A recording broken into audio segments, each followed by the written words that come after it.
Okay, so this section of work asks you to think about how the climate is changing, but also why it's changing. We'll have a look at this diagram in front of you. Uh, First of all, you can see that actually global climatic change is a perfectly natural thing. And if we look at this, going back to the Little Ice Age, people will know about the ice ages, but what they won't know about is these areas here, the brown bits on this diagram. That's when it's a lot warmer than it is today. Now do remember that it was a lot warmer than it is today in times before humans even existed, or certainly before they were having their industries polluting the atmosphere. So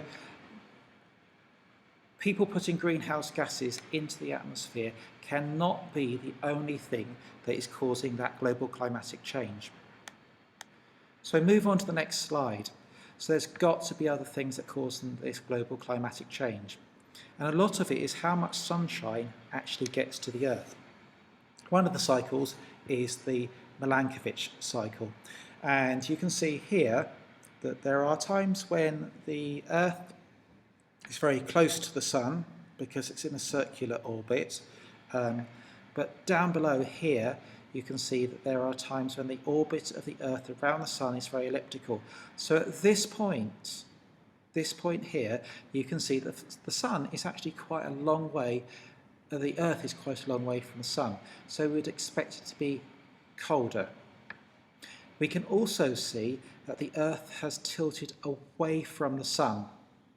So when the Earth tilts away from the Sun, it's going to be colder because the Earth is further away from the Sun and receives less radiation, less energy from the Sun. In contrast, down at the bottom, you can see that sometimes the Earth is tilted towards the Sun. In this case, the Earth will obviously get more energy. So in this case, we'd expect the Earth to be a lot warmer. Have a look at the YouTube video and this will give you a bit more detail. Also, we like to think the Sun is there all the time and it doesn't change. Actually, sometimes the Sun is active, gives out a lot of energy. Sometimes the Sun is not so active and gives out less energy. So this would explain then why we get warm periods of the Earth's history and cooler periods. So there's changes in the solar output. Another factor is a catastrophic event. Here is the lucky volcanic eruption, 1783. The picture in front of you is another volcanic eruption. And what happens is this volcanic eruption puts large amounts of dust into the atmosphere, and this dust reflects energy and stops it from getting to the Earth. So a dusty atmosphere, because of a volcanic eruption, will be a cooler atmosphere.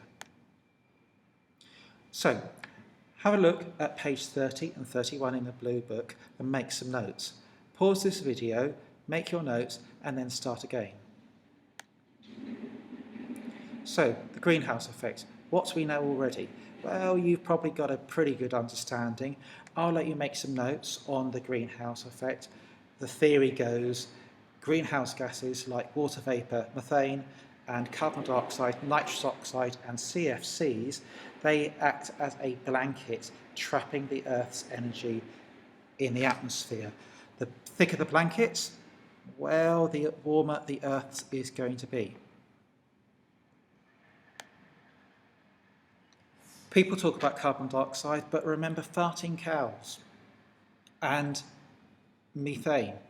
Methane can come from those farting cows, and they can also come from agriculture, especially rice paddies, rice fields, which are the ones that you can see here. Methane is 24 times stronger than the same amount of CO2, so methane is a really important greenhouse gas. Classic question in your exam, you'll be asked to describe the trend in CO2. Here, remember to quote your figures, and remember, as well as the figures, it's the speed of the increase, and you can see that by the gradient of this line.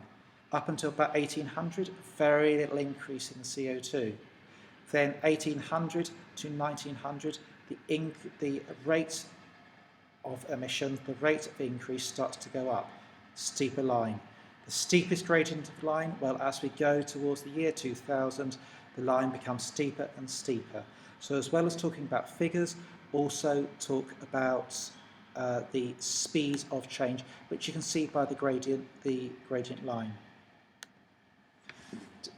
Contribution, again, you need to know where that CO2 comes from. Classic question again, they will give you these pie charts and ask you to identify the differences and describe the main contribution.